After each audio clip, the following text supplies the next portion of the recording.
Most people picture hell as a red cave with pitchfork-wielding demons stabbing sinners to a soundtrack of generic screams. The truth the Bible actually describes requires 5 entirely different words in the original languages, a real valley on the outskirts of Jerusalem, and a precise distinction between 2 separate places of torment that no ordinary preacher teaches on Sunday morning. This is the story no one told you. Put into perspective what no one warns you about when you read about hell in English. The word hell that appears in your Bible was used to translate, depending on the version, up to 5 completely different terms from the original languages. 5. Each one with its own geography, its own inhabitants, its own expiration date. And this linguistic confusion is exactly why most sermons about hell feel like a poorly stitched patchwork quilt, recycling the same cartoonish image of hellfire, while the biblical text describes something far more specific, far more disturbing, and in certain respects far more terrifying than the popular version.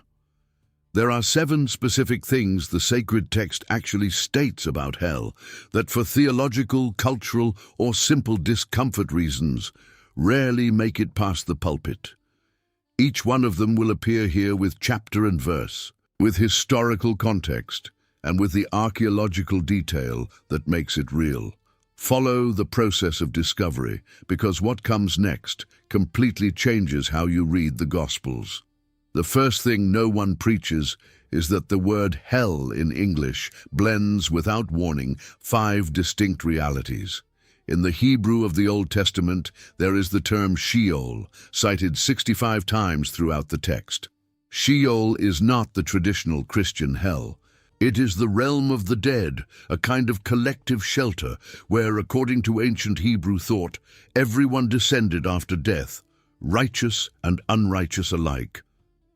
Jacob said he would descend to Sheol in mourning for his son Joseph in Genesis 37 verse 35. David, in several Psalms, speaks of Sheol as the common destiny of all. There was no clear division in that first moment between paradise and torment. There was only a place of shadow, silence, and dust. The Greek of the New Testament uses another word, Hades.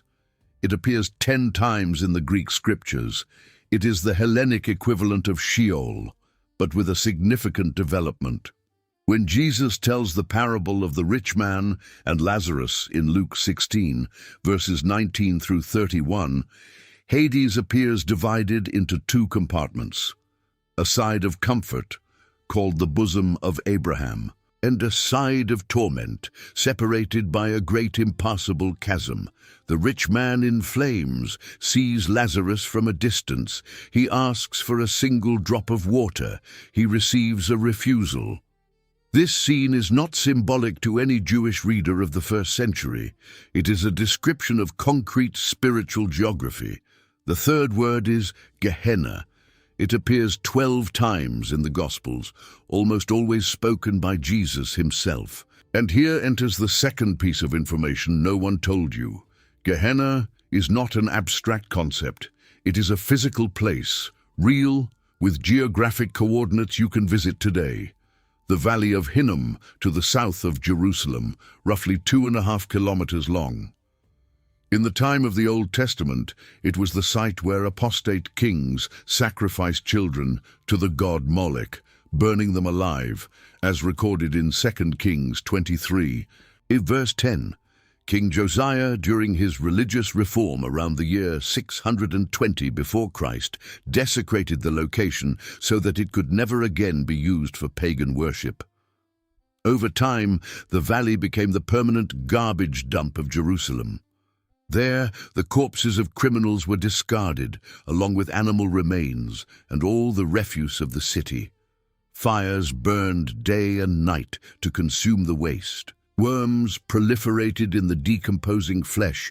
The stench was proverbial, detectable hundreds of meters away. When Jesus says, in Mark 9, verses 43 through 48, that it is better to enter life maimed than to go into Gehenna, where the worm does not die and the fire is not quenched, He is not using a gentle metaphor. He is pointing to the valley visible from the temple windows. He is using the most revolting garbage dump in the capital as an illustration of the final destination.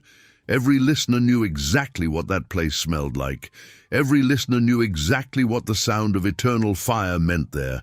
It was like someone today pointing to a burning landfill and saying that smell is the smell of the eternal destiny of the rebellious. Silence. The fourth word is Tartarus. It appears only once in the entire Bible, in 2 Peter 2, verse 4. It is the specific prison for the angels who sinned, thrown, according to the text, into chains of darkness to be reserved for judgment. Tartarus was a term from Greek mythology, the deepest abyss of the underworld, below Hades itself. Peter uses it with technical precision, indicating that it refers to something distinct from Sheol, distinct from ordinary Hades, distinct from Gehenna. It is the maximum security dungeon of the spiritual universe, reserved for a specific class of spiritual beings. The fifth word changes everything, the lake of fire.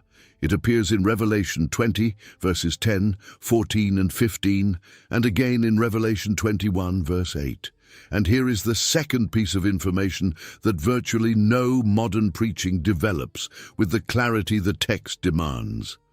Hades is not the final destination. The lake of fire is, and the two are distinct places, with a specific moment of transfer between them. Examine the details of the text.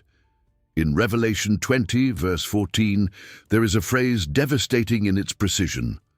Then death and Hades were thrown into the lake of fire. This is the second death. You read it slowly and feel the weight. Hades itself, which is the temporary hell, is thrown inside another place. There is, therefore, a transition. There is a moment of transfer. There is a provisional hell and a definitive hell, and the second is infinitely worse than the first. Most preaching fuses everything into one undifferentiated cauldron. The Bible separates with surgical precision. The second thing no one preaches is that Jesus spoke more about hell than about heaven. Take the numbers. Counting the four Gospels, there are records of at least 46 direct references by Christ to torment, eternal judgment, weeping and gnashing of teeth, fire that is never quenched, and the undying worm. By contrast, his references to heaven as the affirmative destination of the righteous are fewer in number and almost always briefer. 13 parables of Jesus mention or center on eternal judgment. 13. That figure has practical consequences. When you read through a gospel straight through, without the filter of the standard sermon, you notice that the Christ of the texts is not the gentle prosperity preacher. He is the urgent prophet who looks at crowds and describes a destiny so serious he would rather appear blunt than appear negligent. In Matthew 10, verse 28, he literally says to fear the one who can destroy both soul and body in Gehenna. That is not soft language. That is not a domesticated parable. It is a direct warning. The Jesus of calm Sunday morning sermons has been edited by the Christological culture of comfort.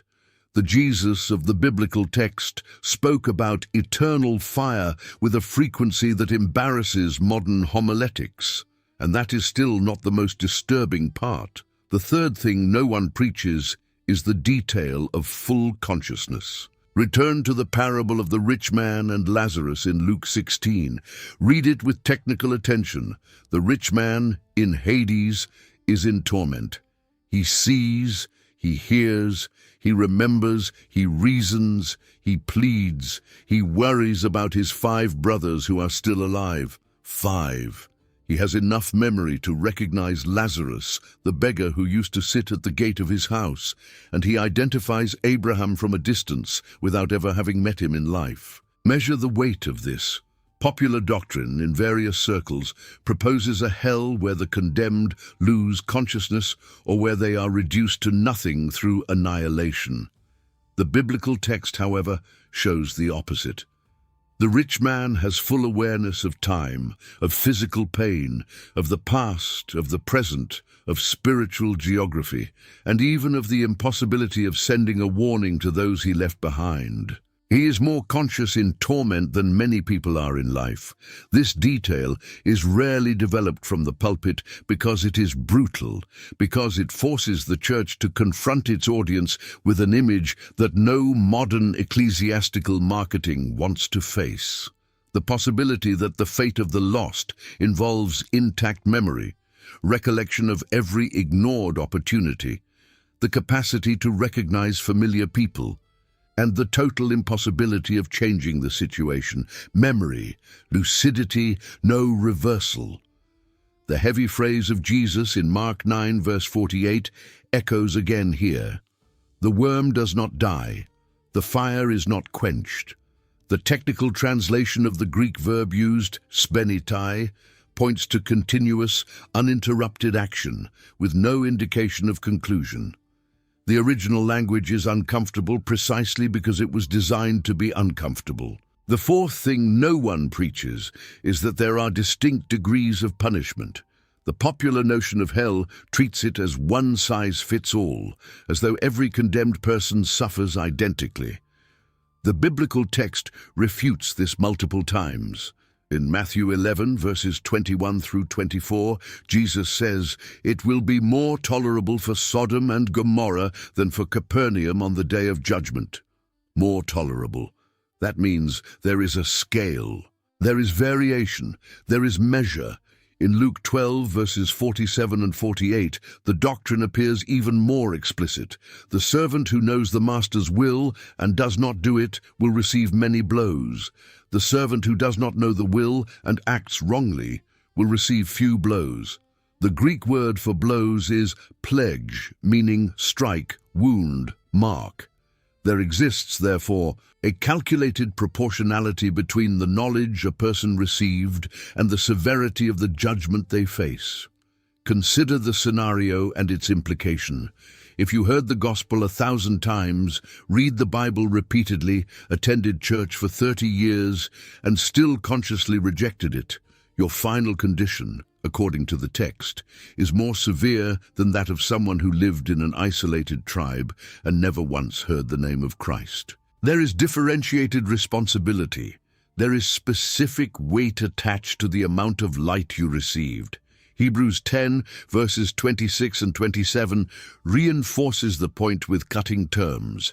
For the one who sins willfully after having received knowledge of the truth, there no longer remains a sacrifice for sins, but a certain terrifying expectation of judgment. Terrifying expectation, language that translators softened, and which in the original Greek carries the weight of something terrifying and palpable. This principle of degrees of punishment almost never appears in popular preaching because it holds the listener accountable. It requires each person to calculate how much they already know. It transforms every sermon heard into additional weight on the scale of decision. That is why preachers prefer to speak of the love of God in general terms. That is why this text appears less frequently than it should. The fifth thing no one preaches is found in the physical description of the place. The worm does not die. The fire is not quenched. Mark 9, verse 48, is a direct quotation of Isaiah 66, verse 24, the very last verse of the entire book of the prophet. Read the context. Isaiah describes a scene after the final judgment. The corpses of those who rebelled against the Lord, with worms that do not die and fire that is not quenched, displayed as an object of eternal horror for restored humanity. Follow what this means in terms of imagery. A worm in a dead body is a process of accelerated decomposition. Under normal conditions, the larvae of blowflies consume tissue at a rate of up to 300 grams per day in a carcass the size of a sheep. The worm fulfills its role in days, 2 to 3 weeks at most, and then dies because the tissue is exhausted. The biblical image, however, describes a process where the worm is never exhausted and the tissue is never exhausted. Perpetual decomposition, perpetual combustion, without completion, without end. Add to this the fire.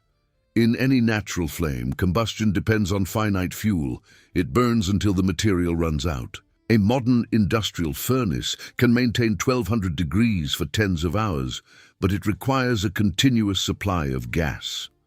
A steel mill blast furnace consumes thousands of tons of coke per month. The biblical description subverts that logic entirely.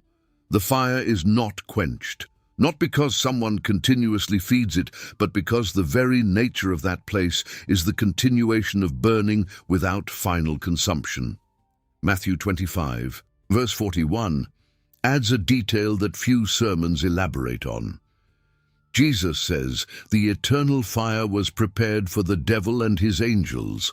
Originally, therefore, the place was not created for human beings. It was prepared as a prison for rebellious spiritual entities.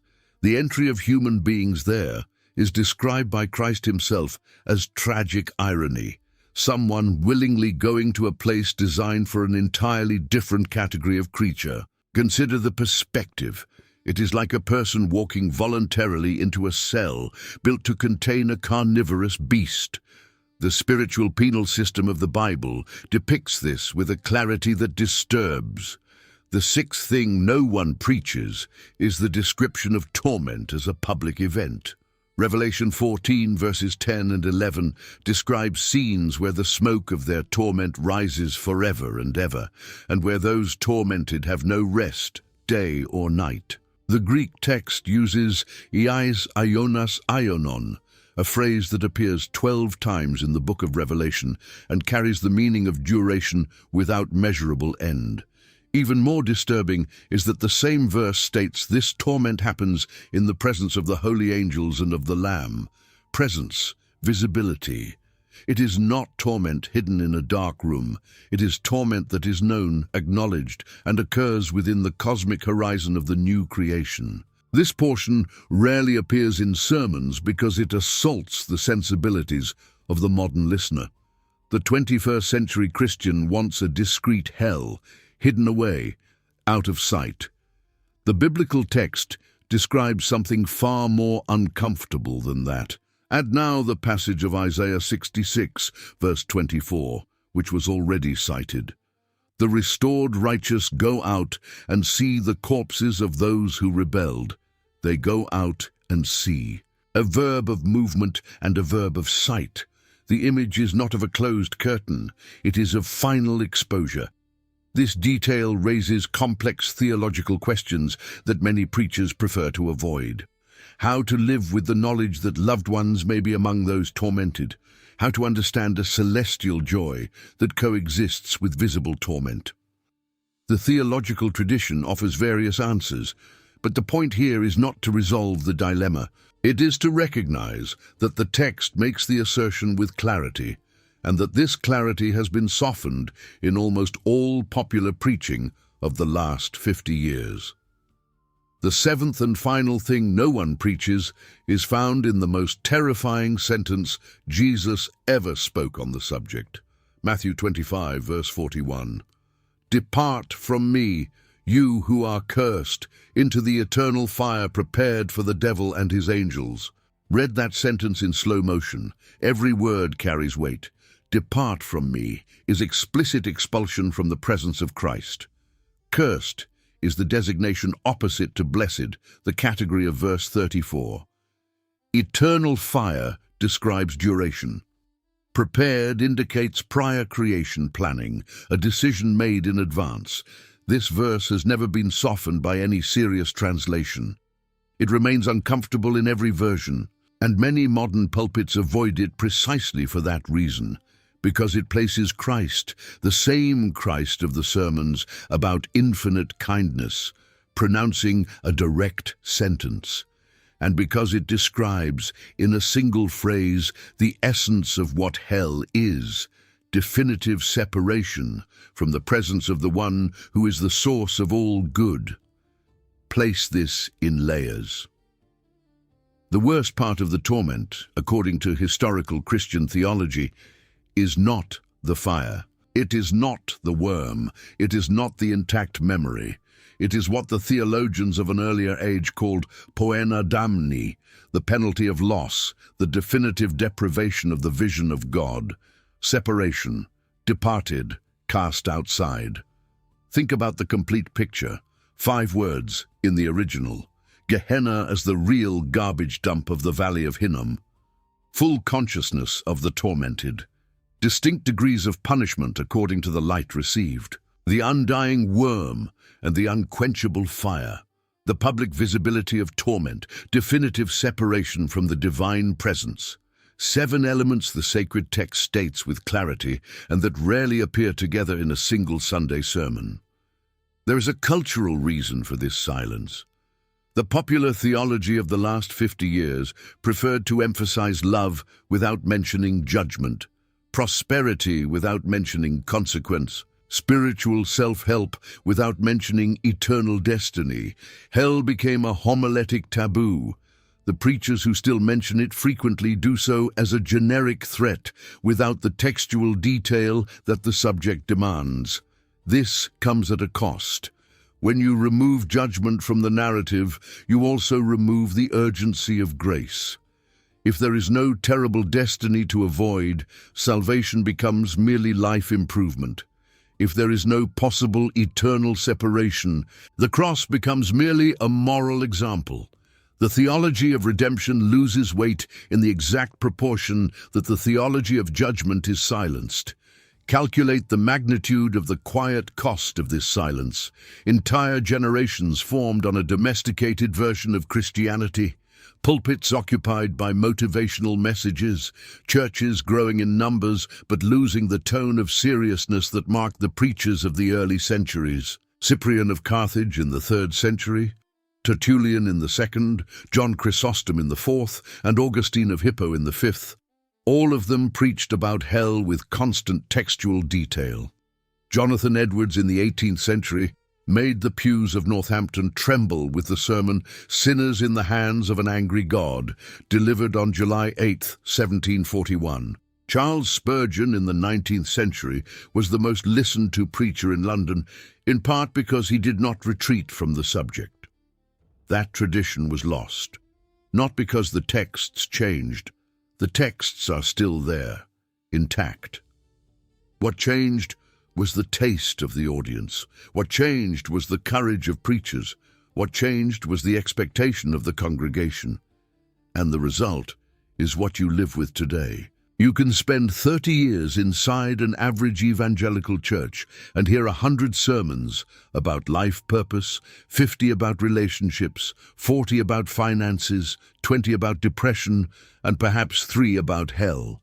All of them superficial, all of them in the form of a general warning, none of them with the textual depth the subject demands. The Bible, by contrast, devotes hundreds of verses to the topic. The New Testament alone contains more than 170 direct or implicit passages about final judgment, eternal condemnation, the separation of the lost, torment, the lake of fire, Gehenna, Hades, the day of wrath, the book of life, and the second death. 170 passages, one every 12 verses on average, and at the end of the count, you see the size of the contrast. The text says a great deal. The pulpit says very little. And between the two, the people who fill the pews form their convictions based on what they hear, not on what is written. The history of silence about hell is, in the final analysis, a human story. Preachers who want to please, churches that want to grow, congregations that want comfort, and an ancient text, patient, that continues to assert what it has always asserted, waiting for someone to read it carefully and transmit it faithfully. The Valley of Hinnom today is a quiet archaeological park on the outskirts of the old city of Jerusalem. Visitors walk its slopes for approximately an hour and a half without realizing that this ground was once the site of child sacrifices, of continuous flames, and of perpetual rot for more than 7 centuries. Jesus himself pointed to that valley and used it as the mirror of the eternal destiny of those who refuse grace. 20 centuries later, the valley became a tourist attraction. The sermon became a worn-out metaphor, and the subject in many places became a taboo. The biblical text, however, remains, as it remained through persecutions in the Roman Empire, through reforms in the 16th century, through cultural revolutions in the 20th and 21st centuries, through the rise and fall of empires and customs. It continues to assert what it has always asserted. It continues to describe what it has always described. It continues to use specific words, with specific geography, with specific inhabitants, with specific timelines. The doctrine of the last things, called by theologians eschatology, has hell as only one of its pieces. It is not the central piece. The central piece is the resurrection of Christ and the restoration of creation. But hell appears as an indispensable counterpoint. Without it, salvation loses its object. Without it, grace loses its weight. Without it, the gospel loses its urgency, and perhaps that is why the Bible insists. It insists on mentioning, it insists on describing, it insists on naming 5 different times. It insists on pointing to the garbage dump of the Valley of Hinnom. It insists on placing in the mouth of the most compassionate of prophets the most terrifying sentence ever spoken. The story you have just followed is not invented theology. It is careful reading of texts that are within arm's reach of you, inside the book that probably sits closed on some shelf. 7 things the Bible states about hell that rarely make it past the pulpit. 7 elements whose simple enumeration would be enough to change the way Christianity is heard today. And the silence about these 7 things is perhaps, in the end, the great indicator that something important has been lost along the way. Not because the text fell silent, but because the church, in many places, chose not to repeat it. The choice of what to preach always reveals what one believes. And the choice of what to silence reveals even more.